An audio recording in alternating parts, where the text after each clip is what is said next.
चोली छौड़ी कुछो न हुआ देबोगे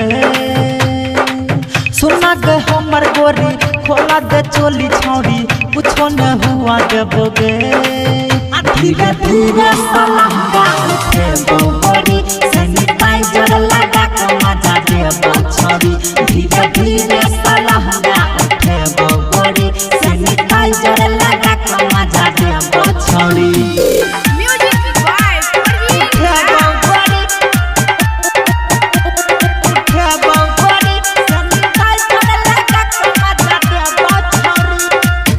धीरे धीरे से चोली के खोलबो फेरो पाजा में तोरा के धरबो हथवा में ग्लोव्स लगा के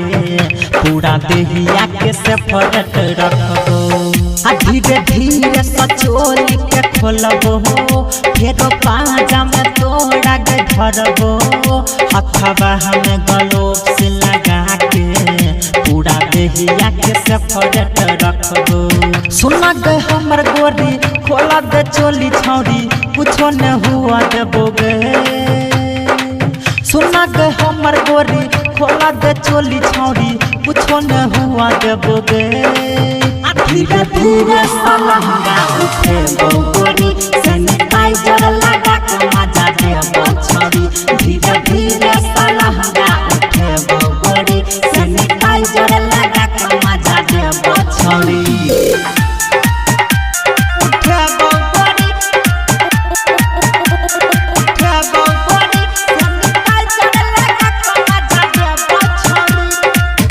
जब पलंग तोहरा हिलत हो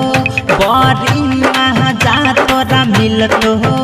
राइटर विशाल बाबू सुधीर बहा तोरा सलरत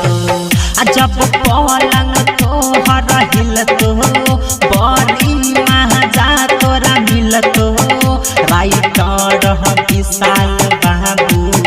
परदिना महा तोरा सलरत सुना गे हमर गोरी खोला दे चोली छौड़ी कुछो न हुआ देबोगे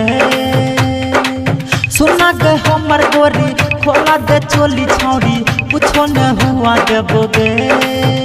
धीरे धीरे सलंगा उठे